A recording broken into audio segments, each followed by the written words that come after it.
All right, let's do it. Welcome back. You are joined by the Content Swap podcast on this fine evening that you are listening to this podcast, or morning, or afternoon. Hello. It's the Content Swap podcast where we swap content and discuss it every single week. You're joined by Parker and... Aaliyah and George. Ah, yes. George is here as well. Our dinosaur. For those who are just listening, George is a stuffed animal dinosaur. Anything that you would like to say about him? He's my new friend. And he'll be joining us today. Yes. He's bringing me comfort when I'm not feeling so great. Anything to say, George? Hello. No, we did not plan that, so that was organic. Anyway, anything new this week to update before we get into the episode? Started a new game.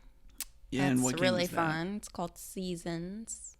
Is there more to this? What's the title? I think it's called Season: A Letter to the Future. Yeah, and it's basically me in a video game. Yeah, it's which is really cool. Pretty exciting. Yeah. Yeah. So that's new. I think that's probably about it. And you're liking it so far? Mm-hmm. That's great. Yeah. I just finished a game that was released on Xbox a little over a week ago called Hi-Fi Rush.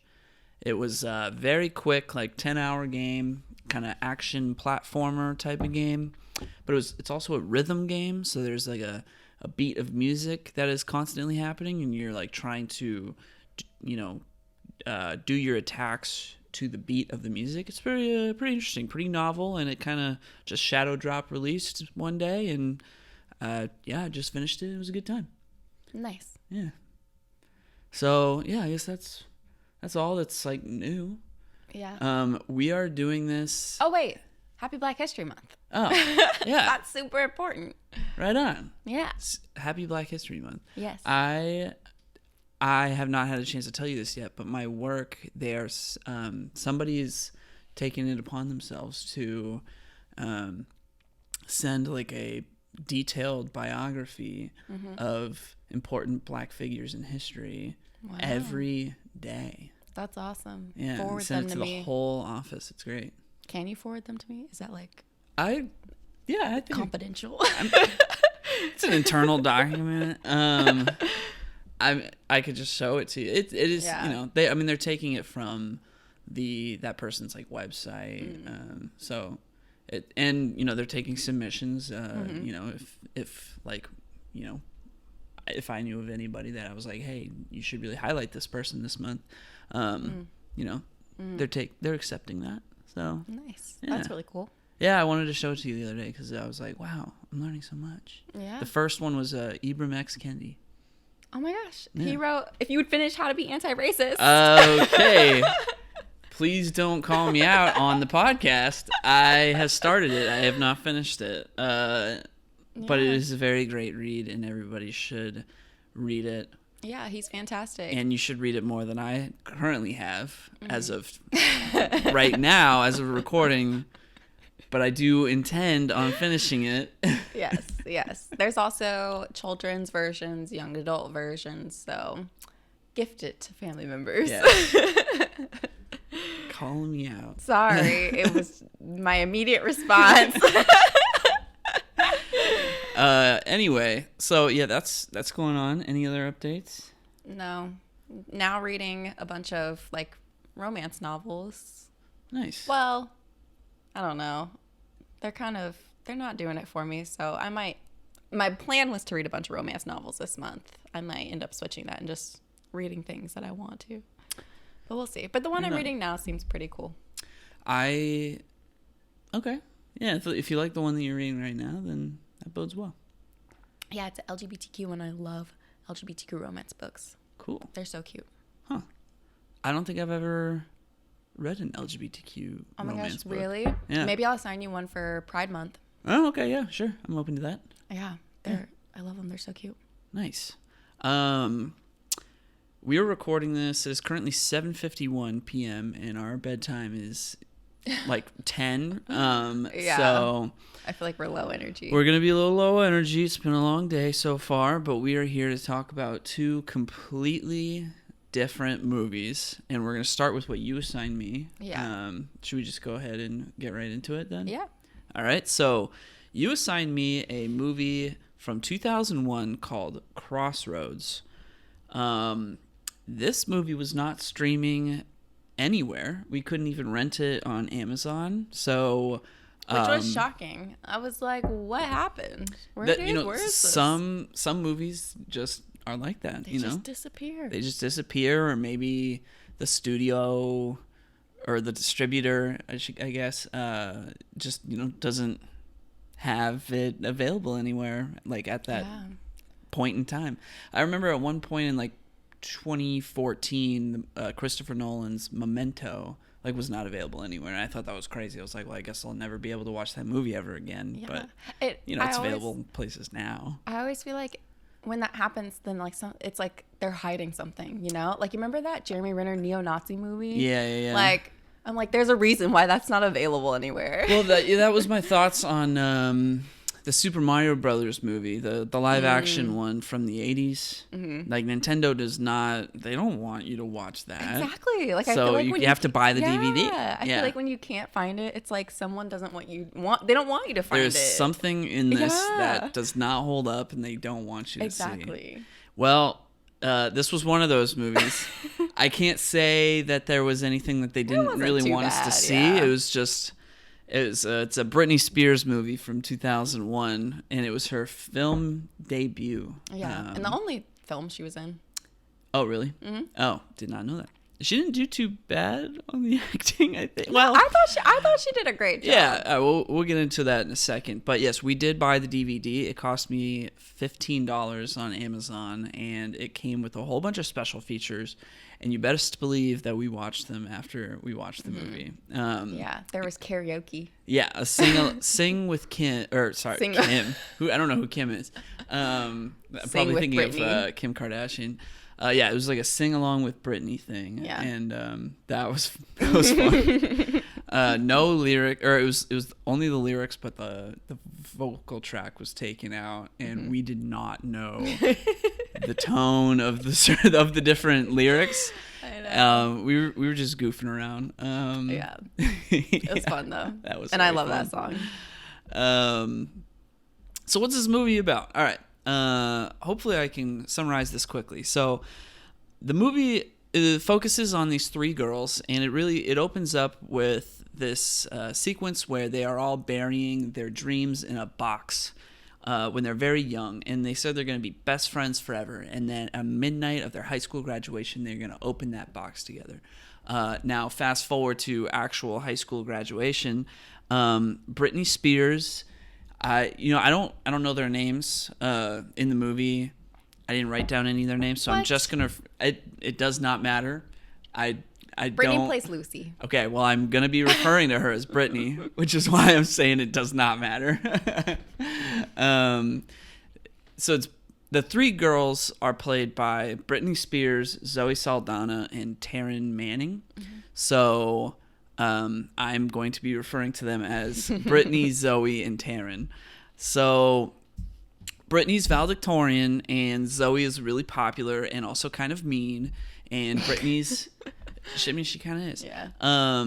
Britney's dad really wants her to go to med school, but she didn't get to do anything fun in high school because she became valedictorian and just focused the whole time. So she's like, she really wants to go live a little, And they're at the dance, and Taryn is there. And she kind of confronts both Zoe specifically, and it's like, are we all meeting up at midnight? And she's like, psh, go without me. Well, they all end up going anyway. Mm-hmm. And when they're there, they're looking at it. They're not really friends anymore in high school, but now they're like, well, we said we would do this. So they're doing it. And wait, but I think you missed out describing Taryn's character. Well, I mean, I was about to. Oh, okay, gotcha. Taryn's character is also pregnant. Mm-hmm. Well, I mean, more than that. Okay. I would say, she's kind of the outcast of the school. I think she lives in a trailer park, and people kind of treat her like well, she's yeah, like a trailer park person. Yeah. Quote unquote. So when she approaches them to be like, are we going to open this box? They're like, literally go away. Like, Right. no.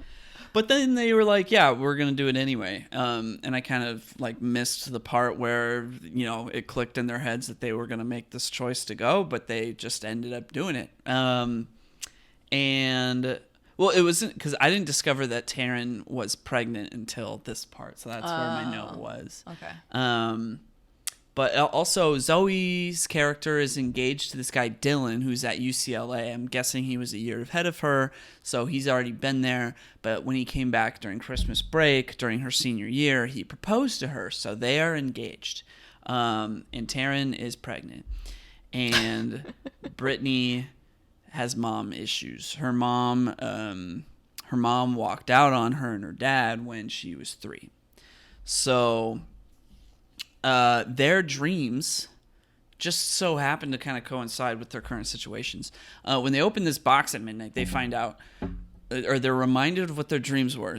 Zoe's dream was that she wanted to get married, and Brittany's dream was that she wanted to find her mom, and Taryn's dream was she wanted to go to California, and she's like, by the way, there's an audition in LA this weekend, and I'm going. Y'all should come with. And they live in Georgia. So in order to do this, they're going to have to take this crazy road trip. They can't afford to fly. And they're also going to have to do it against their parents' wishes. Though Brittany seems to be the only one with a parent in the movie. Against their parents' wishes. We only see Brittany's parent. Zoe brings up her mom in a later scene. Her dad. But she brings up her mom specifically in a later scene. Her dad is in an earlier scene, but no, I mean, they're not really like in the movie, you know? Yeah. But let's see.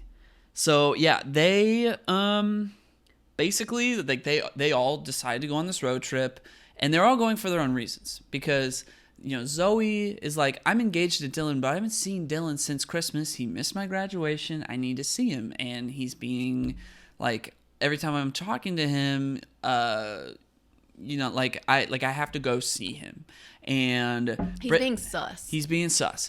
Brittany's mom supposedly lives in Tucson, Arizona. So she's like, I'm going to, you know, stop and find my mom in Arizona on the way. And Taryn's like, yeah, I'm going to this audition in LA. So. It's Tucson? It's Tucson. So. Wow. I don't live there, so I I'm not. thought it was Tuscan. Tuscan? Tucson. So they all go on the road trip for their own reasons, and this guy, Ben, drives them. And Taryn is the one that knows him. And they all think that, because of, you know, rumors, they all think that he went to jail and killed someone. But they get in the car with him anyway. So at one point the car breaks down. It's going to be really expensive to fix it. The girl, you know, Ben goes to find a mechanic. The girls start to fight. They have a falling out. But then they're like, well, it's going to cost us a lot of money to fix the car. So what are we going to do? We're going to go singing and dancing because we're in Louisiana. And they go to New Orleans and they give this whole performance. And Taryn is supposed to be leading this performance. And Brittany and Zoe are like the backup singers. And there have been brief moments of this movie, like when they played Bye Bye Bye by NSYNC in the car, where they kind of allude to the fact that, like, hey, Brittany can sing. But you know what? In that scene, I didn't realize Zoe Saldana could sing, because there's a moment where Brittany and Taryn aren't singing anything, and like Zoe sings like a high note or something like that, and I was like, oh my gosh, my girl Zoe can sing too. Wow. I mean, if she's gonna be in this movie, backing up Britney Spears, she's gotta have some talent, you know. Well, Taryn is supposed to lead, but she's like, oh, I can't do it. And she's like, Brittany, we all know you got the best voice. You should do it. And Brittany's like, okay. And she sings I Love Rock and Roll. And I gotta say, it is one of the low. Okay, I Love Rock and Roll. I consider to be like one of the most low energy songs you can listen to. Like subsequently, I think it's an iconic song, but I get bored. It's pretty much as soon as it's on. No disrespect to the artists who created that song. I believe it was that Joan Jett and the Heartbreakers. I might be wrong, actually. Was it Joan Jett? Oh shoot. Well, I watched that Kristen Stewart. Wasn't that movie like with her? Cherry Bomb or whatever? Yeah. Is that the? I don't think it's called that, but she's in that. Yeah. Yeah. Anyway, I Love Rock and Roll. Not my favorite song. And Britney performs it, and you can barely hear her. Yeah, the music's like way louder than her singing. Yeah, like way louder. But everybody in that venue is popping off. They're like, woo, all right. I love rock and roll, baby.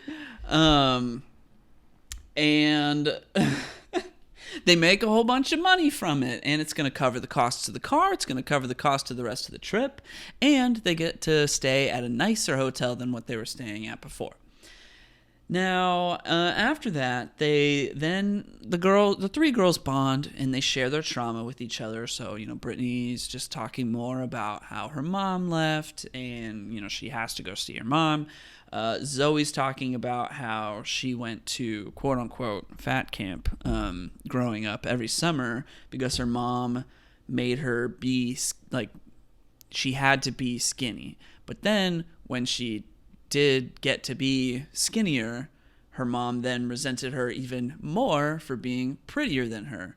So that's her personal trauma. And then Taryn reveals, trigger warning, by the way, for any listeners, this is where things really start to kind of take a turn. So Taryn reveals that, she has this boyfriend, Kurt, I guess. He's never shown, but he was shown. Well, remember you were like, isn't it John Barenthal or whatever his name is? John Bernthal. I thought it was John Bernthal. It's not. It was not. That's right. I forgot. So, near the beginning of the movie, she said Kurt's the father, obviously.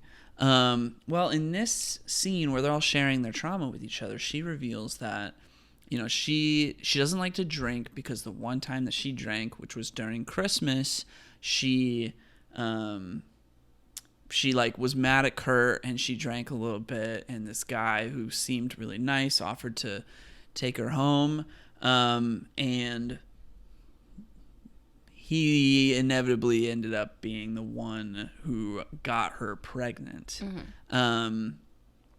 And it's the only time she ever drank in her life, and now she's pregnant and she doesn't have any contact with that person, so she's just kind of telling everybody that Kurt is the father. Now, soon after that, Ben falls asleep in the car, and he's got this whole thing about how he has to be the one driving the car, and Brittany's like, I'm going to drive the car because we got to go. And he wakes up, he gets mad about it, and then he's like, that's my car. And so then he's driving again. Yeah. And then that's when he reveals that he did indeed go to jail, but he didn't kill anybody. What happened was his stepsister, another trigger warning, his stepsister was being abused by his stepdad, and this was in a different state. And he then went and got his stepsister, who was a minor, and took her back to the state where he was from, or living at the time. And his stepdad pressed charges because there's, a law about taking a non-relative over state lines. So he did 6 months of jail time for that. So that's that plot thread. And then they do a little camping. They're like, yeah, let's camp instead of staying at a hotel. Brittany and Ben almost kiss because, they have to, right? It's Brittany and the only guy in the group. Of course, I wasn't quite feeling it, but it's they're young, so maybe just yeah.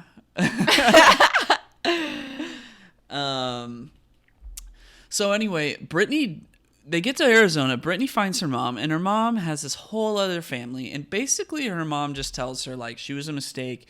Your dad, like, I didn't want to have you. Your dad made me have you. And, like, yeah, I just didn't want that. And so now she's got, like, a whole other family. Basically, her mom sucks. And, like, can you imagine just, like, telling someone to their face, I didn't want you, please leave. Yeah. Like, oh my gosh.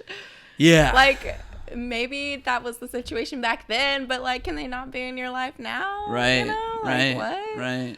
I don't it's know. like, it is a closed and shut case for this mom. It's kind of wild. Also, it was Samantha from Sex and the City. Yeah, it was Samantha from Sex and the City. So then after that, she's like, all right, well, that part of my story is done. Then they get to LA, and Ben, I'm going to say immediately, but I obviously just can't remember. So they get to LA, and Ben immediately, oh my gosh, Ben is immediately like, I'm going to go put a band together. And that was like, that for me was the most stereotypically LA depiction of what you can do when you get to LA. It's LA, baby. It's LA, baby. I've got a guitar. I'm going to go make a band over an afternoon.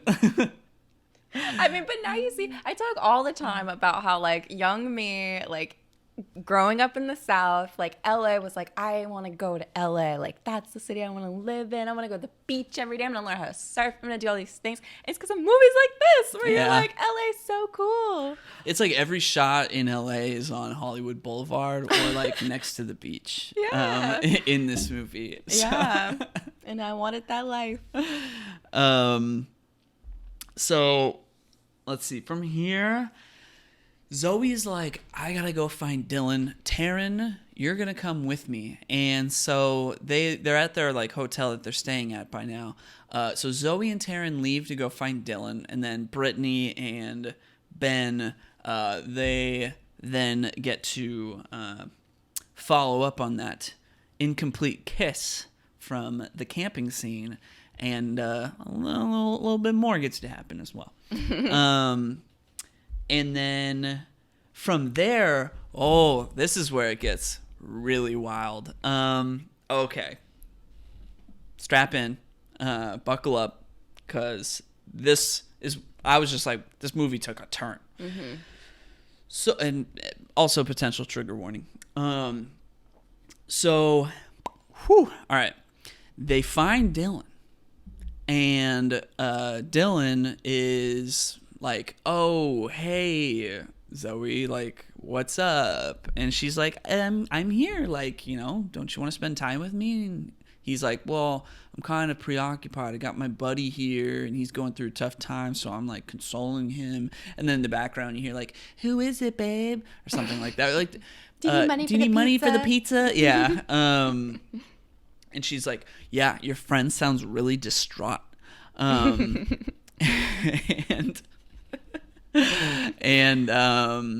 So she's like, you know, she's mad clearly immediately at him, and then she notices that he's holding a blue bottle. Why is this relevant? Well, during the scene where Taryn is explaining that one time she drank and had the interaction that she had that resulted in her getting pregnant, she said that guy had a blue bottle, which I thought was a strange detail at the time. But then we see that Dylan is holding a blue bottle, and that's when Zoe's character puts it together that her fiancé, Dylan, this freshman at UCLA, is the father of Taryn's child. And Taryn is, her whole being there, she's like, I do not want to be here. And then Zoe gets a really good punch in on Dylan, like, you know, good for her. And Taryn falls down the stairs. Yeah. How did that happen? Well, she's just, like, super distraught because, like, this is the guy who abused her. Yeah. And she's like, I don't want to be here. Like, I don't want to see him. And starts to, like, run down the stairs. And Zoe's, like, going after her. And then she trips as she goes down the stairs. Gotcha. So, all right. Transition. Now we're in the hospital. Turns out Taryn lost the baby. And that was like, dang. So much happened like all at once. I was like, I thought this was just some simple old Britney Spears movie. Dark. The acting is not that good, but the trauma is very, very real. It was like, whoa. Yeah, it's really sad. I was sitting back the whole time, but then when that happened, I was sitting like face forward, like, whoa, what is gonna happen? I mean, ultimately, really, what does happen is that like Britney's dad comes to get her, and the girls are gonna go home with him. Like they're all gonna go back home to Georgia, and she's like, "No, I need to stay, and I gotta do this thing." Like the record audition, and Ben's like, I'm gonna be so disappointed if you don't, like if you go. And like there is a part where they like begin to drive off, and Ben like kind of looks off as they're driving away, like I know you were very tickled by that part. It was very funny. For those listening audio only, I did like a smolder face basically. It was very funny. And yeah, I mean, I don't really remember. She has a conversation with her dad, and she's like, no, I'm going to stay and I'm going to do the audition. And they do the audition, and she does amazing because it's Britney Spears. Come on. Yes. Y'all she knew. Sings, I'm not a girl, not yet a woman. Oh, yeah. Something like that. Yeah, and she's been writing that throughout the course of the movie. But that's the plot. That's the whole movie. That took me a little longer than expected, but we're only at like less than 30 minutes right now, so yeah. So overall thoughts. Okay, so I did read the back of the DVD description, and there was some information on there about how Britney, for her film debut, really wanted to do something that was not just like everything else, and that it would be something where, you know, girls from all over the country could watch and feel seen. And so it needed to be special in that way. And I think with that goal in mind, they did succeed with, you know, all of the three girls having their own respective situations and the way that they kind of ended up like tying into each other in some ways. But just the things that they were struggling with was like pretty heavy. And in that regard, if that was the goal, I think they did a good job. If you ever want to rewatch this movie, I will join you. I think that's like my stance on this movie. It's like I enjoyed it. Like I really enjoyed it. Like for what it is, it's, you know, it's like Britney Spears' only movie, and Zoe Saldana's in it, and it's all this stuff. Like it's not objectively, you know, great, but it's a perfect product of 2002. 2001? 2002. 2002? It is a perfect product of 2002. Mm-hmm. It is literally like put it in a time capsule, because my goodness, this is the encapsulation of what 2002 was. Yeah. So I really respect it for all that. Yeah. It's so nostalgic. Yeah. And it's so great to see all these like really big actors like now doing like this random role in a Britney Spears movie. Like, well, okay, you say really big actors now, and all I'm hearing is Zoe Saldana. Well, you have Justin Long, you have Zoe Saldana, that's right. Taryn Manning. She's done like Orange Is the New Black. Like, yeah, I don't really know Taryn Manning. Really? Yeah. Well, she's fantastic in Orange Is the New Black. Dan Aykroyd plays Britney's dad, but he was already famous. Like he hit peak fame before this movie came out. Sorry, let me specify. Just like really big names, like people that are not just random people, like freaking Samantha from Sex and the City. Like these are iconic people in this like random Britney Spears movie. Fair enough. Yeah, Justin Long is in the movie at the beginning. Like him and Britney have like a whole scene where they're going to lose their virginity to each other because they've been lab partners for the last 3 years. So they really trust each other. They do not end up going through with it. So like Britney's character's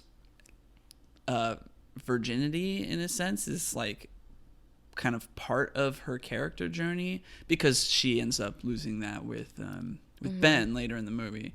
So I mean, it's just like her song, I'm Not a Girl, Not Yet a Woman, and it's like a coming of age. Yeah, it's like her journey of growing up. I had a lot of fun watching this movie. Let's put it that way. Yeah. And I totally understand, like, when you said, now, like, when we finished the movie, you said, now imagine, like, I'm 6 years old and I see this and I'm like, I'm not a girl, not yet a woman. Yeah. I didn't quite understand the nuances of pregnancy and everything. No, but I mean, like, you're 6 years old and you're seeing this in 2002. I'm imagining this has got to be the greatest movie of all time. Oh, it was. Like, it was. So, context for people, I have an older sister who's about 8 years older than me. So when I was like 6 or 7, she's like middle school going into high school. Is that correct? Yeah. And so my favorite thing to do, I would go into her room and I would take all her CDs, because we had this like big blue boom box, pretty much like the one Britney has in the movie at the beginning of the movie. And I would steal her Christina Aguilera CDs, her Britney Spears CDs, her NSYNC, her Backstreet Boys, like all of those. Spice Girls. She had these like Spice Girls dolls that were my favorite thing to play with, so I'd always take those. So I feel like I was born in 96, the latter end of the 90s. So am I a 90s kid? I guess objectively, you'd be like, well, you kind of hit the tail end. Like a 2000s yeah. kid. But because I had my older sister, I feel so much like a 90s kid, because I grew up with everything she watched. Like, I was watching Daria. I was watching, like, all that stuff, MTV and everything like that. Whatever she watched, I watched. Because I thought she was cool, you know? So this movie is, like, the epitome of that, like, experience of, like, me being young. Like, my sister would watch this, so, like, I'm going to watch it too. And I don't know, I just loved singing into the boombox to all these Britney Spears songs and pretending to be her in this movie. And you had Zoe Saldana's character, so I got to pretend to be her. And yeah. And then I'll throw in all the pregnancy and stuff. That went right over my head. We got a movie. I literally don't even remember their like the aspects of their trauma in this movie, because all I cared about then was like Britney Spears. Like, she's so cool. And so going back to rewatch it, because I don't think I've seen this movie since. Maybe I was like, I don't know, maybe like middle school or something like that. Wow. Like it's been a really long time since I've seen this movie. So yeah, now I got to rewatch it and be like, oh dang, this is way deeper than I remember. Well, that's fantastic. Yeah. All right. Well, you got any facts or questions for me? Yes. I don't have any questions, but a few facts. So the guy who plays Ben, his name is Anson Mount. Yeah, his name was familiar. Yeah, so he's been in a few things. I don't have a list of what those things are. However, he was reluctant to take this role because he thought it was cheesy and lame. And the person who convinced him to do it was Robert De Niro. What? Yeah, at the time. Right, context. At the time, he was working on a project with Robert De Niro. And I guess Robert De Niro had saw him like looking through a script and was like, what's that? And he's like, oh, it's a movie with Britney Spears. Like, I don't know if I'm going to do it. And Robert De Niro was like, Britney Spears is the best. Do it. And so in between, like when they would have breaks during whatever they were filming, Robert De Niro would read Britney's lines and have the guy who plays Ben like practice the lines. What movie were Anson Mount and Robert De Niro in together? I don't remember. It's called, I forget what it was called. I don't know. I'll have to look it up later. Wow. Can you imagine? Yeah. I would love to see Robert De Niro reading Britney's lines. Truly. Also, we didn't mention this, but this movie was written by Shonda Rhimes, which I thought was so random. Like, if you don't know who Shonda Rhimes is, which is like crazy, but if you don't know, she created like Grey's Anatomy, she created Bridgerton, Scandal, like all of those things. Yeah. So pretty well known, but yeah. I mean, this would be before all of that. So yeah, that's true. So apparently, there's a scene where it's after they get all that money in Louisiana and they're back at the hotel, kind of like partying together. Yeah. And Zoe asked Britney basically like her sexual experience, like what has she done, like I don't want to like get into the details of it, but apparently it's like a funny, like, Zoe's kind of like poking at Britney of like, well, how far have you gone? And Britney like says like, oh, I've seen male genitalia, like that sort of thing. And they're laughing, but apparently you can hear Britney say like Zoe. She accidentally said Zoe instead of Zoe's like character name, which was Kit. Oh. And so now I really want to go back and rewatch it to see if I can hear it. We got the DVD. I know. It's sitting over there. Yeah, but yeah, they were all like laughing, and she goes Zoe. So yeah. So at this time, Britney was dating Justin Timberlake, a member of NSYNC, if you're unfamiliar. Oh, so how did he take her singing his song in this movie? Well, that's why I was in there. It was kind of like let's put this in there because it's cute. Like, that's, yeah, they're going to, I mean, NSYNC is huge at the time anyway. So they're like, let's throw it in there and it's cute. He was on the set a lot from what I saw in the facts. So yeah. And they said she loved to doodle, and she would doodle in like her notebook, like Britney and Justin, and like hearts and things. That is quintessential. I know. 2002. I know. I don't know how true this is, but according to the IMDb page trivia, this is one of the highest grossing movies in Japan due to Britney Spears' popularity there. Okay, I feel like this is not the first time I have heard about how popular Britney Spears is in Japan. Yeah. Interesting. Wow. Yeah. One of the highest grossing movies in Japan? I'm going to look that up. You best believe I'm looking that up. Yeah. I think gross worldwide, the movie made about 60-something million. Yeah. So it could not have cost more than 10. It was 12 million. Yep. Is how much it cost. Yeah. Wow. To make. Yeah. Oh. So it did pretty well. I thought, this is kind of random, but I did think what was interesting about the DVD cover is that, the movie is PG-13, but on the DVD cover, it's got this big disclaimer that says for mature audiences. Yeah. And I think it's because of like the content of like their trauma in the movie being like, that makes sense. This is like kind of because I'm imagining it's because like there's for PG-13 audience, if you're younger than 13, your parents might be like, oh, you can see the Britney Spears PG-13 movie, but they got to throw that for mature audiences on there to clarify like, no, this is pretty heavy stuff. Oh yeah. Yeah. The last note I have is just something a little bit smaller, but I did not know that Taryn Manning was an actual like music artist. I just thought she was an actress. But she had a band. I also did not know that. Yeah, she had a band called Boom Cat, and apparently one of the songs is in the movie. And yeah, they like danced to it. Huh. But yeah, I did not know that. Was that the other karaoke song option? Oh no, that was like Under or something. It was when I think they were in the hotel in Louisiana. Gotcha. That it was like playing in the background. I see. Mm-hmm. Yeah. So that's all that I have. Solid pick. It was a lot of fun, wasn't it? Yeah. I really enjoy watching these like movies that you loved as part of like your childhood experience. Just being completely I'm a boy. Well, I'm male, you are female. And just we had different experiences of like what we consumed. Yeah. My dream was like children. being a pop star. Right. Yours was like being a Power Ranger. I wanted to be, fair, nailed it. Yeah. So yeah, I love it when we do things like that. Yeah.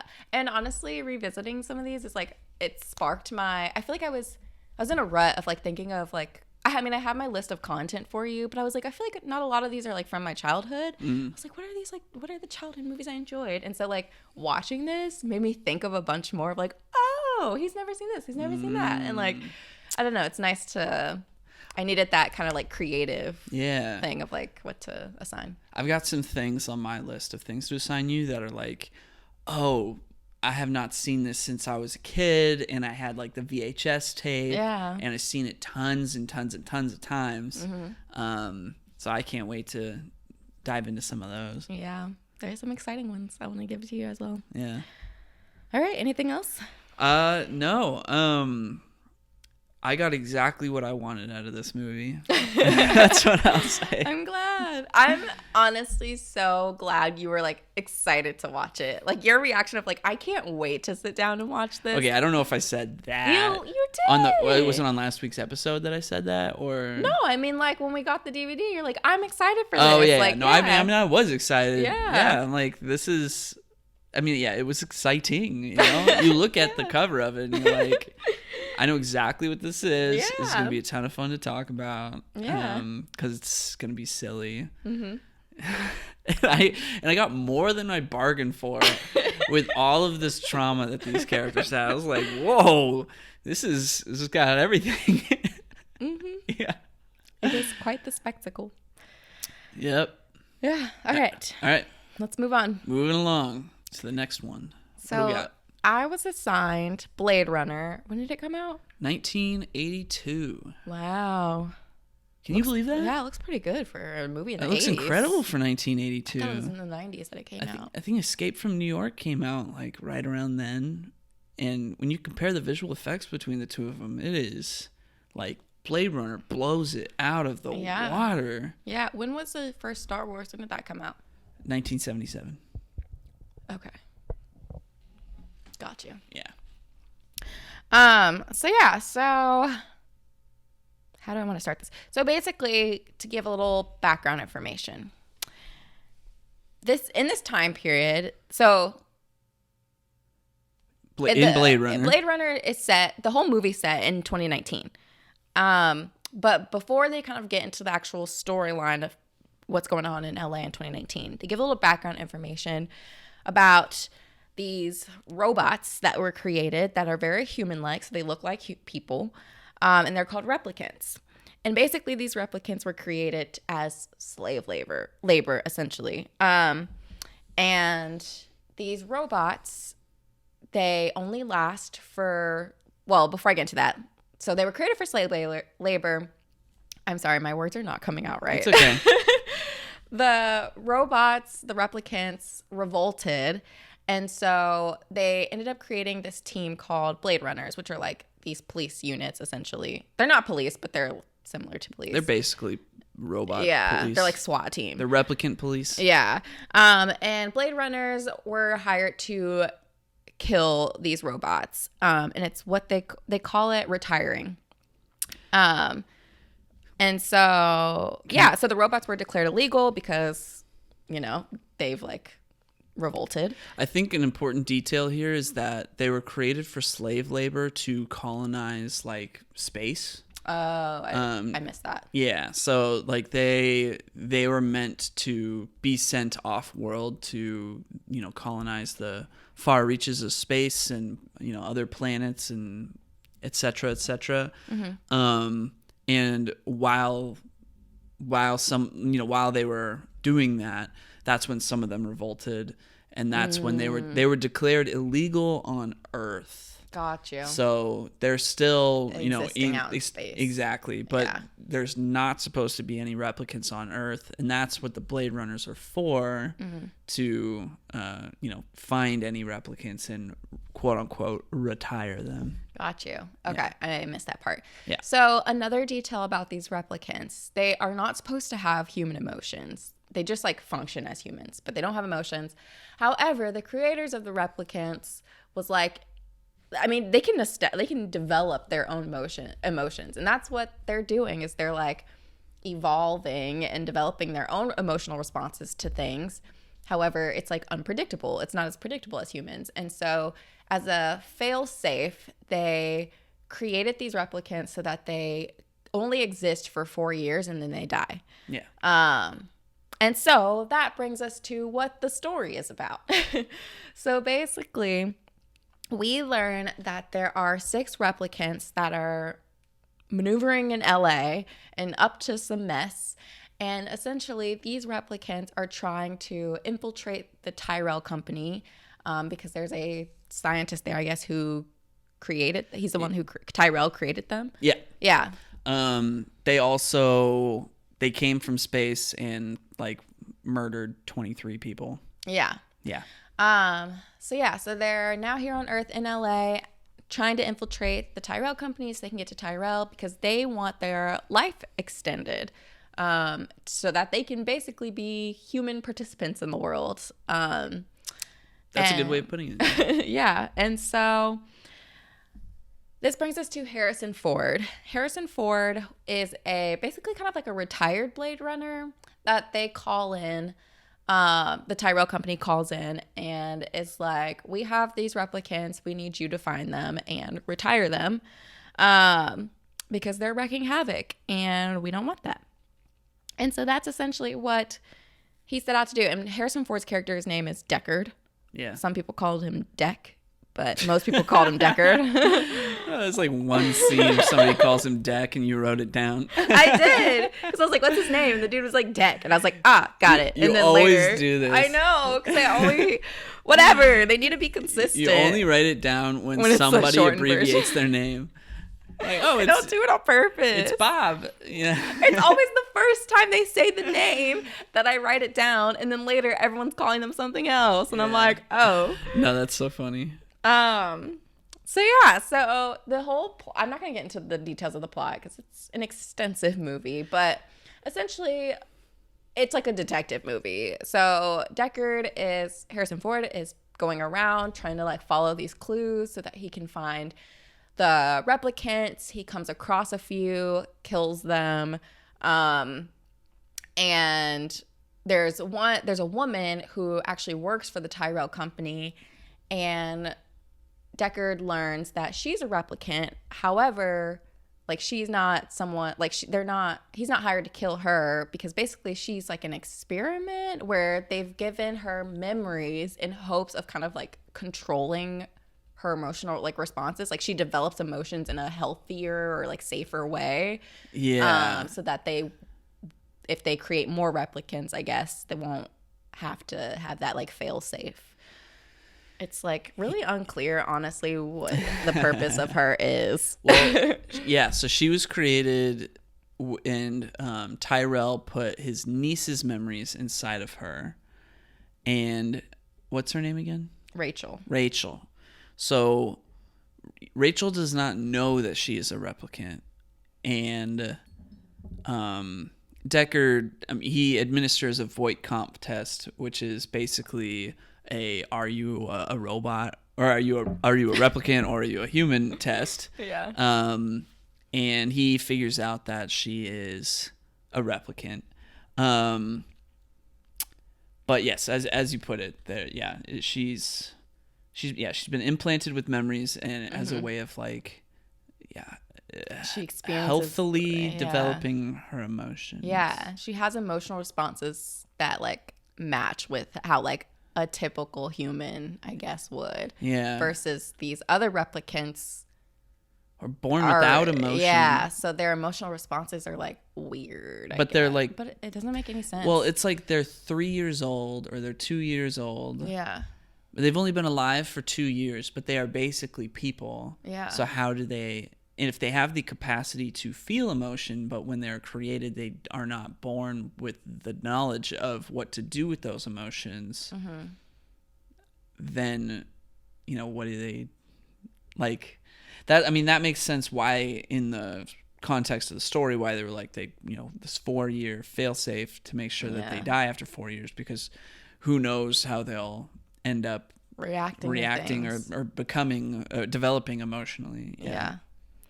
I don't know. I've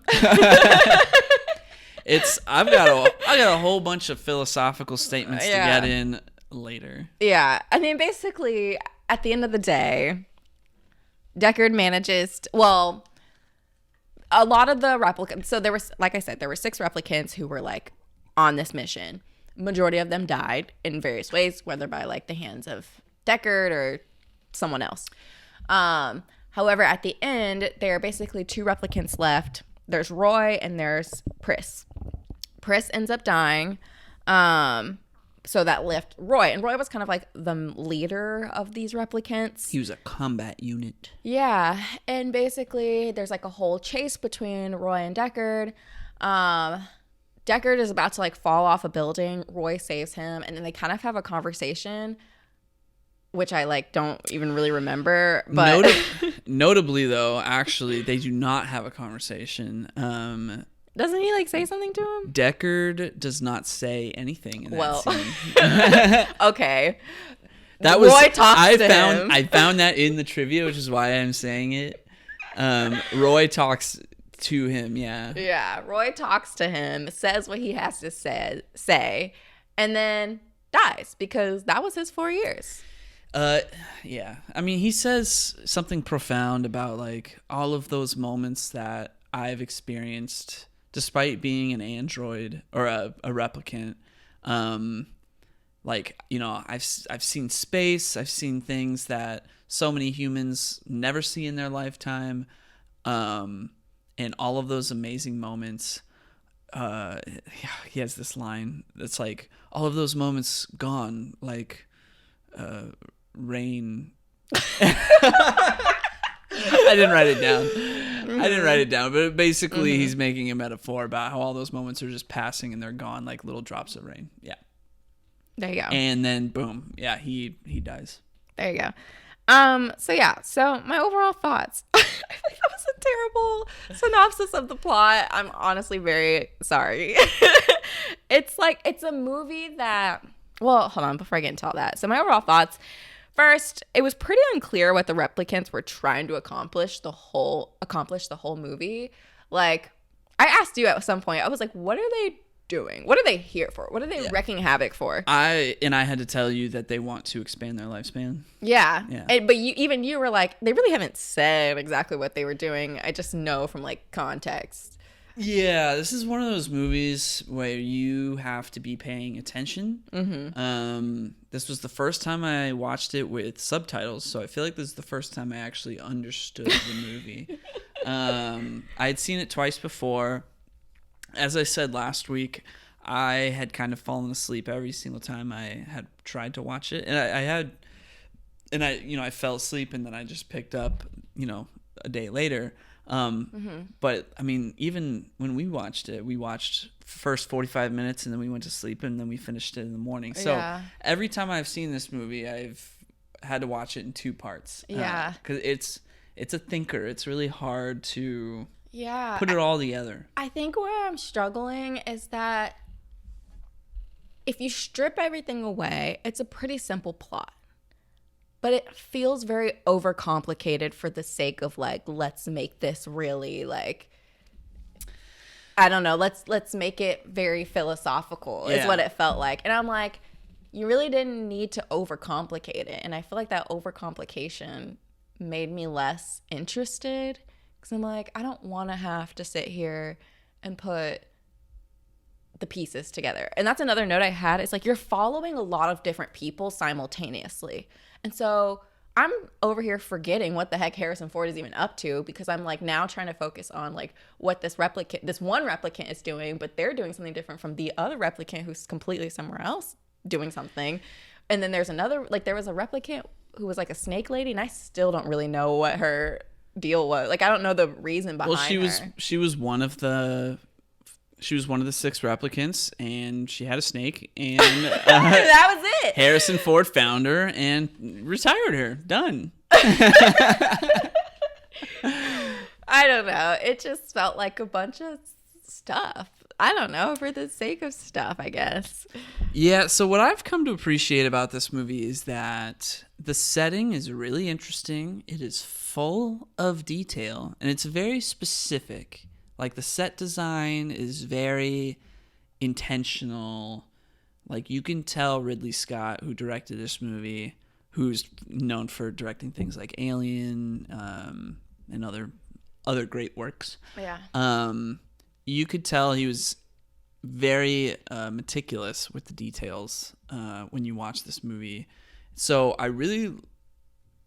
but I guess that being said, when you first start the movie and you're presented this world, you think it's going to play out like, a movie that takes place in this world. But then, yeah, you're right. Like, it does kind of take this other turn towards being a much more philosophical movie that's not so much about what's actually happening in the movie, so much as it's more so about like I keeps using this word philosophical. I'm like the philosophical part. It's the philosophical dilemma that I think I walked away from when we watched it this week. Mm-hmm. That was the part that I walked away with like the most profound thoughts from. Well, what did you walk away with? Well, I'll get into that in a second. Okay. But like it's that aspect of like when I first watched this movie, I was like, oh, I'm excited because this is an interesting world. Mm-hmm. But then it ended up getting like really philosophical. And I was like, I didn't quite understand it. Mm-hmm. Like even before us watching this just now and listening to you struggle to explain it just now, I'm like, yeah, if I had tried to explain it to you before we watched the movie, I would not have been able to. And I've seen this movie twice. Mm-hmm. One of those viewings being like right before Blade Runner 2049 came out. So like I've seen it recently, but I still wouldn't. And I've read the book by Philip K. Dick, Do Androids Dream of Electric Sheep? I read that book before I rewatched Blade Runner the last time, before Blade Runner 2049 came out. And I still couldn't tell you what it's all about. So here's my thing. Here's a question I have for you then. Yeah. Then I feel like that's not a good movie. Like if a viewer has to watch it a gazillion times, if you've even read the book and you still didn't understand it, then like, is that a bad movie? All right. Okay. The thing with the book is that, the movie has a ton of differences from the book, so they are actually quite different. Mm-hmm. I listened to the audiobook for the book, and the guy who read it was very monotone. So it was like Harrison Ford. It was like a lot of this explanation that was given in a very boring way. No offense to the guy that reads that book on Audible. And it was 9 hours, you know? I was like, I got no clue.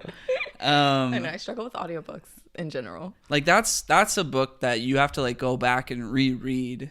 I feel like you gotta annotate. You gotta annotate, and which like it's very dense, but like just listening to it, like it's not an ideal audiobook experience. I would not really recommend it, but I think the subject matter very interesting, so maybe go read that book.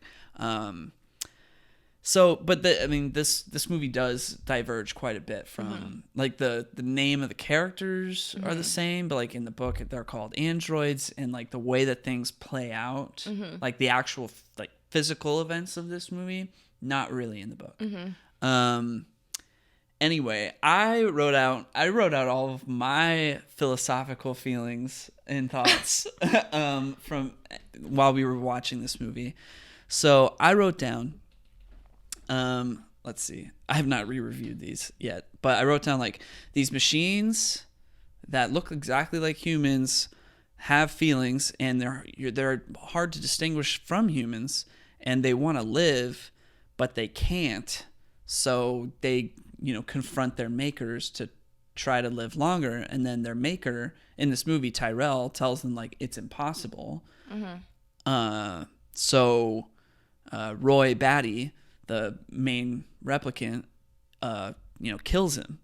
And it's like, as replicants, they are oppressed and they're hunted down, and we have like a whole police unit dedicated to killing them indiscriminately because of what they are that they can't control. But then is it their fault? Like, do they deserve to be killed because we created them to be humans? Like, is it their fault to want to live if they are essentially made to be humans, but only for 4 years? It's like, who determines humanity? Exactly. What makes someone human? Like, if they are basically they basically are humans, they're just a little stronger, I guess. But they were born, it's like if I was born in this body. So like, can we really hold it against them for their emotional development? Shouldn't we be teaching them emotional development if that is actually a thing that's possible? I think I'm not going to get down the rabbit hole of this, but I feel like this can describe the plight of like Black Americans. Right. Especially like being taken from Africa into slavery, enslavement, then being told. This is literally that's literally the plot of this movie. Yeah. What did you think I was getting at when I said? I know. It's literally the plot of the movie. Yeah. But yeah, that's. I get that part. But then also, like, do they deserve to be killed? And I wrote, like, well, usually, like, no. Like, when I say usually, I mean, like, goodness gracious. I'm talking about the replicants. Like, in the case of the replicants, like, they don't deserve to just be killed. But in this case, these replicants slaughtered like 23 people. So, like, there has to be a consequence for that, right? Yeah. But if they didn't, I'm imagining, like, if they didn't kill those 23 people, then, like, maybe they would be dead, like, in space somewhere. And, like, maybe they had to kill those 23 people in order to have a chance at them living.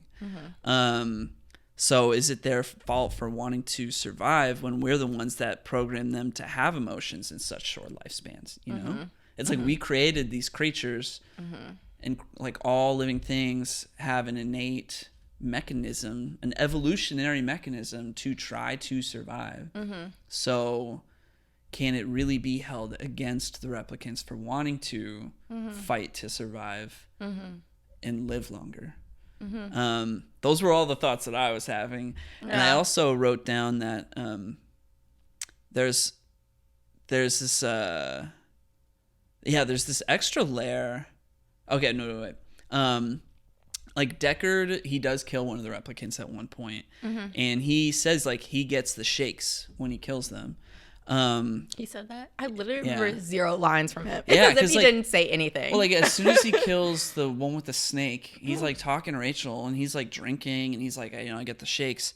Because for him, it is essentially like killing a the human. Experience of hunting down and killing a human. Because of qualities that they have that are outside of their control. And on top of that, there's this extra layer of whether or not you can know that you're not a replicant. Because now they're talking about how they've injected real human memories into Rachel. So how can you prove to yourself that your memories are real? And you can see that in Deckard's apartment, that he has, like, a bunch of photographs. And that's meant to allude to, like, he hunts down these replicants, but he has all these photographs to basically remind himself that, like, his memories are real, and that he has a past. And yet, like, in Roy Batty's case, like, we send these replicants off world to explore space, and he said he's experienced and seen so much in a short life that many humans, don't even get to see all of that. And instead of letting Deckard die at the end of the movie, he saves him because he knows, like, Roy knows that he's going to die. And maybe, this is my interpretation, maybe saving Deckard will cause a change in how humans view the replicants. And kind of, it's like, should we really be killing them, or should we really be trying to help and understand their plight a little bit more? So he expects Deckard to be, like, the agent of change. I mean, I don't know about, who knows? I don't know if I would trust Deckard I wouldn't to trust do that. Deckard to do that, yeah. But, like, I do think he chooses to save Deckard as a way of making a statement, Anyway, those were all my philosophical thoughts that I got into while we were watching the movie. I just think it's really interesting because it's like, yeah, we did create them. Of course they want to survive. Should they not want to, So there's all that. That makes sense. Yeah. I mean, it makes sense, and I appreciate the, like art imitating life aspect of it. I don't know. I just feel like in terms of the storytelling part of, like, getting that across, I don't know. I feel like the movie just felt disjointed. Like, it felt a bit chaotic, and, like, that chaos kind of overshadows the root of what the point is of the characters and what they're doing. Yeah. So, yeah, I don't know. I didn't hate it, and I enjoyed the visuals. Yeah, the visuals were really good. Yeah.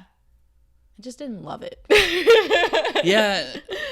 I would say of all my 3 viewings, this third viewing was my favorite. Because I understood it the most this time. But yeah, I assigned it kind of knowing you were not going to get it. Yeah, I was like, what is this? Yeah. Any other thoughts that you have before I get into some facts? I have a question. Did all this mess happen in one night? I was so confused. I don't know. I don't think it's so. It's like dark the entire time. Yeah, I don't know. That, it's one of those movies. You don't think about the timeline of things. Yeah, it's all just happening. Yeah. Deckard does go to sleep at one point, and they like wake up the next day, and it's like just as dark outside. Yeah. Oh, okay. Actually, no, wait. So I did get some interesting pieces of trivia. So I'm imagining that it is just dark all the time, because of like pollution or something. They're in LA. Yikes. But I found a little fact that it's actually alluded to that animals are for the most part extinct in this world, because like. Oh yeah, because they have like replicant They have snakes and replicant things. snake. They have a replicant owl. Yeah. Like Deckard asks Rachel, like, "Oh, is the owl a replicant?" And she's like, "Of course it is." And that's getting at, like, yeah, I mean, real animals are like impossible to find. So I thought that was a little interesting fact there. Do you think in real life, if things got really bad, and like let's say all the bees went extinct, could we like manufacture artificial like bees so that we could still, have the process of pollination and like have our crops and things? That'd be pretty cool. I mean, it would be good because so we need scary. the bees, right? All right, so here's the thing, and now here's where things get really interesting for me. Yeah. Was that like when we were watching this and they were administering at the beginning of this movie? It opens with them administering a Voight comp test to Leon, who's one of the replicants, and it's almost like a emotional response reaction time test,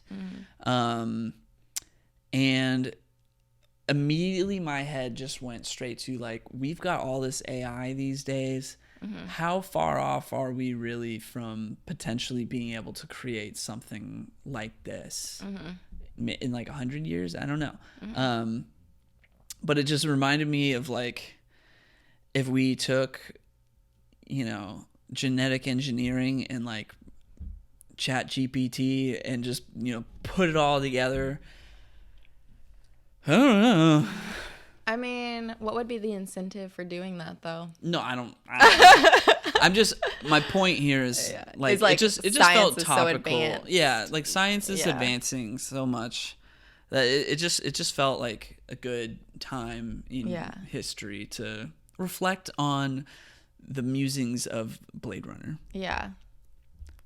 Do you think they'll like?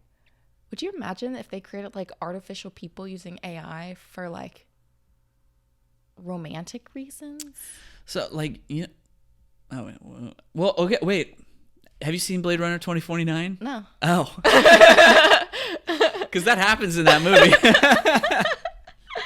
I could see them doing that. Yeah, that actually happens in that movie. Wow. It's like a whole subplot.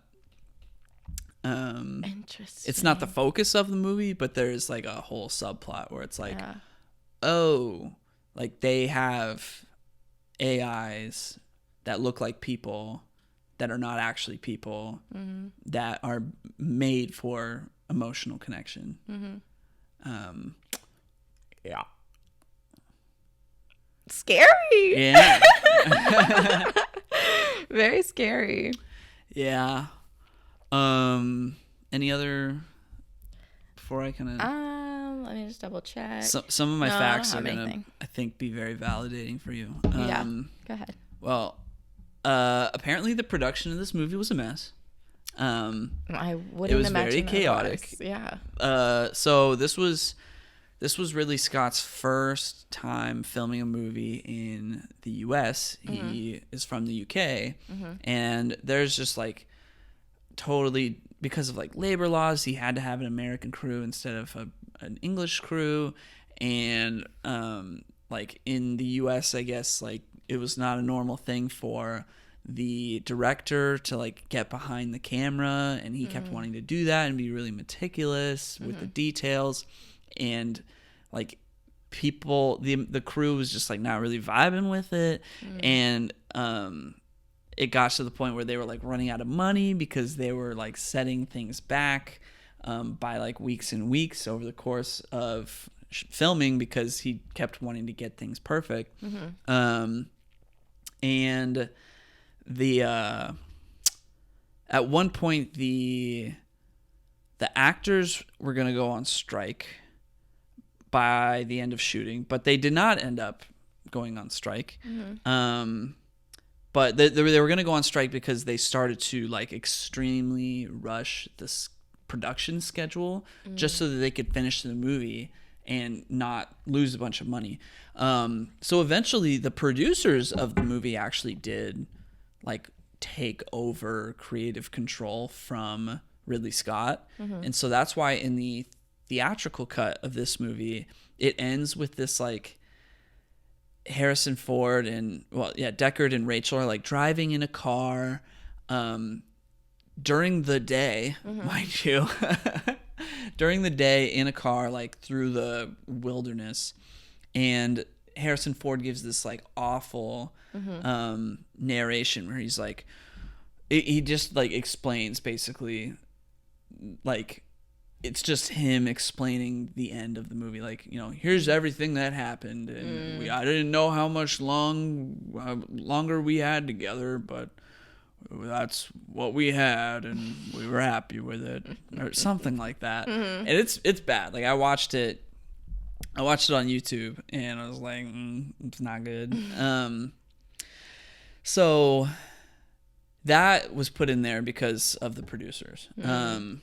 And I believe Harrison Ford said that voiceover, he hated that voiceover, and he said it was written by quote unquote clowns.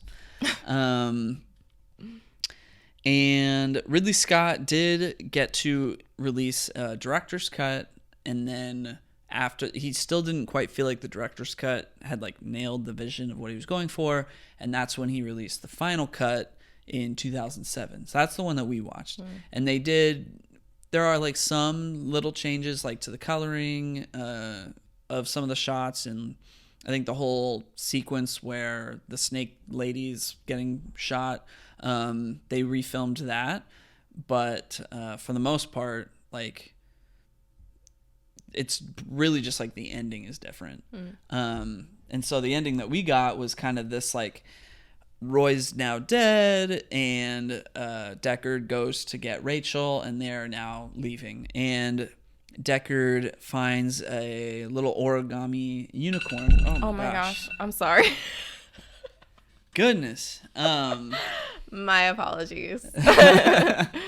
Deckard finds this little origami unicorn that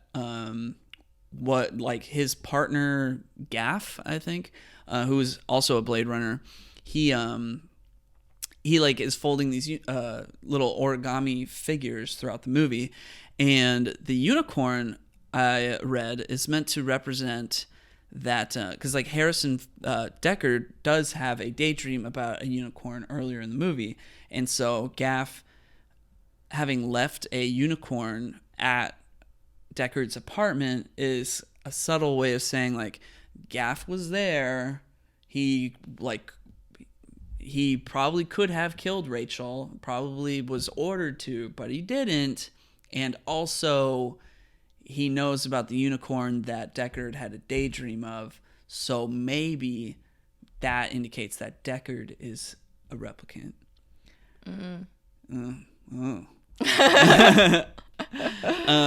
So apparently, it is very much up for debate whether Deckard is indeed a replicant or not. Ridley Scott declared in 2000 that he was, and I think, I can't remember what this guy's title was, but an important person on the team also like backed up, like, yeah, he is a replicant.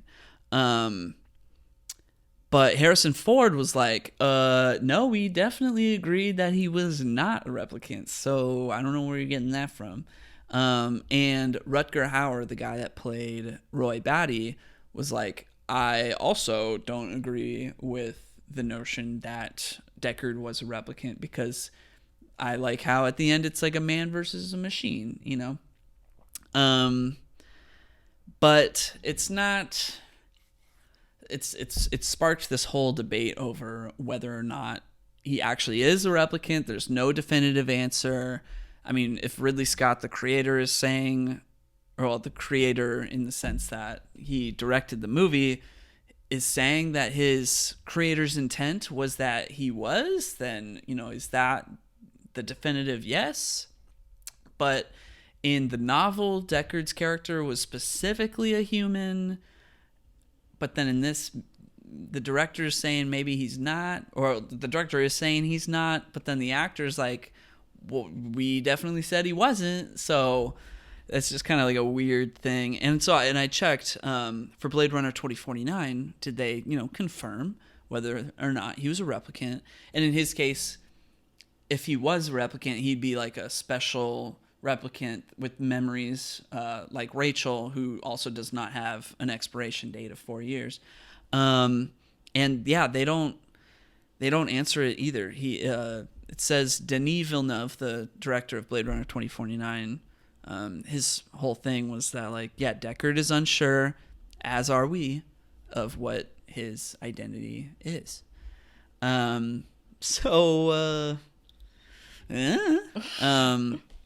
Anyway, some other quick thoughts or quick notes I've got here.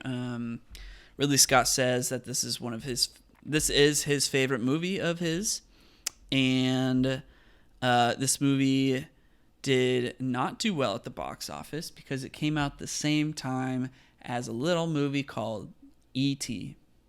Dang. Yep. Got bamboozled by Steven Spielberg. I know. It was nominated for 2 Oscars, one for art direction, which it lost to Gandhi, which also won Best Picture that year. And it was also nominated for visual effects, which it lost to E.T. Yep. Always a bridesmaid, never a bride. Dang. It's currently ranked on IMDb as 176 in the top 250 movies. That's not very good. Top 250 movies, number 176. You know how many movies exist? Wait. That's incredible. That's very high. I was thinking amidst. Is that the word I'm looking for? I'm like dead right now. You're good. Amidst the 250, I feel like that's pretty low. Okay, but for any movie to be on the top 250 list is a big deal. So, like, I guess, yeah. What do you mean? I guess, like, it's so many movies come out in order. Yeah. So the way IMDb's like rating, I would say they've progressively grown less accurate just because of internet trolls. But the way, like, I love how we say that, and that's where we get like all our facts. I know. I know. I usually try to get facts elsewhere than IMDb. Right. Well, in order to like make it onto the top 250, you have to have pretty much like an 8.0 or above to make it onto that list on IMDb, and like not a lot of movies score that high. So many great movies come out in the 7 to 8 range. If it comes out in the 6 to 7 range, it's like, it could still be good, but it's not like phenomenal. If it's in the 5 to 6 range, you're bordering, on the trash area. But, I guess what I was trying to say was I would have expected it to be higher on the list, just given that it came out in the 80s and it's visually a really cool movie, you know? Like, it's like... But you're telling me, like 20 minutes ago, you were like, that doesn't make it a good movie. Or you're like, is it a good movie if I don't understand all of this stuff? Well, that was just me questioning. Yeah. I mean, that's like, obviously that's my own subjective opinion. But I'm saying, like, in the grand scheme of things, like, this is it's a very interesting plot. It's a very visually stunning movie. So I would imagine it to be up a little bit higher, you know? Just because I didn't personally, you know, love it doesn't mean I think it's like a trash thing. But that was just a question. Well, it has an 8.1 on IMDb, and it's listed as number 176. And I think that is impressive because I do think that that's probably the perfect place for it to be. I think that's like, I'm kind of surprised that it's not a little lower because I would expect that so many people would go in watching it, such as yourself, and then just write it off as like this confusing sci-fi movie they watched one time. I feel like I've just heard so many people talk about it and how great it is. So I'm like, oh, it's that low on the list? I mean, 176 is pretty good. Yes, that's good. Yes, that's good. I'm just, what's number one? Like Schindler's List? I think Shawshank Redemption. Schindler's List is in the top 10, though. I've not seen Schindler's List. I haven't seen either of those. I've seen Shawshank. It's pretty good. Anyway, that's all of the facts that I have. There are like other parts of the movie where they kind of allude to like maybe he's a replicant, like him having all the photographs, the daydream thing with the unicorn, and then also his eyes glow briefly in a way that is similar to how the other replicant character's eyes glow.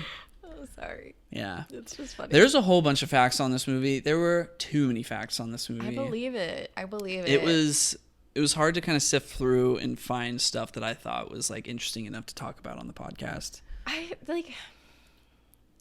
Don't come for me. Harrison Ford is just so boring to me. Like, even in this movie, I liked everything but him. You know? Like, I don't know. He's just so... He apparently did not enjoy really filming this movie. Does he enjoy anything? I feel like... Oh, my God. I will say... I've never heard him, like, be happy about something. Like, when you compare this performance to, like, Indiana Jones or Han Solo, he definitely, like, seems like he's not having a good time. Yeah. Like, he seems like he hates everything. Yeah. Which, like, I mean, no shade to you, Harrison Ford. I'm talking specifically about this movie, though. Yeah. Compared to those. Yeah. Which is why I am surprised that he reprised the role for a sequel. But he also said he was never going to play Han Solo again. He was never going to play Indiana Jones again.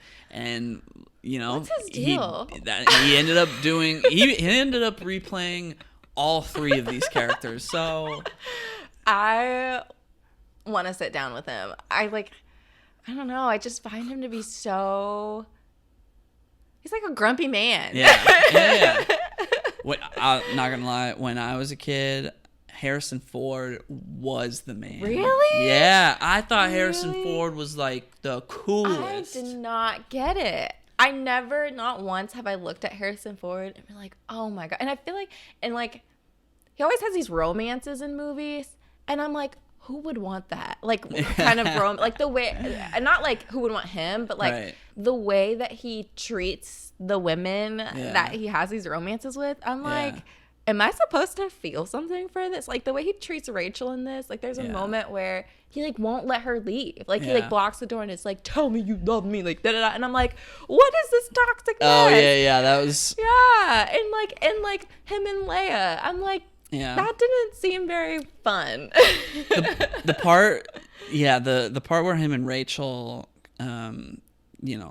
share that intimate moment with each other... Scary. I did not remember it being so scary. It was almost kind of a little upsetting for me because the score of this movie was done by Vangelis. Yeah. And Love Theme by Vangelis from the Blade Runner soundtrack is an amazing track. Mm-hmm. And it's playing in the background during this scene. So I'm like, I have this like positive memory of that track, and then I watch this scene and I'm like, ooh, it's actually scary. He like slammed the door and I was like, oh my gosh, get her out of there. This is unsafe. Yeah. She is in danger.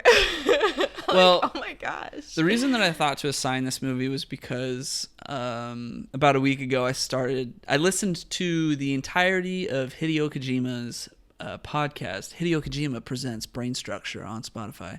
And he has a whole episode dedicated to the music of Vangelis.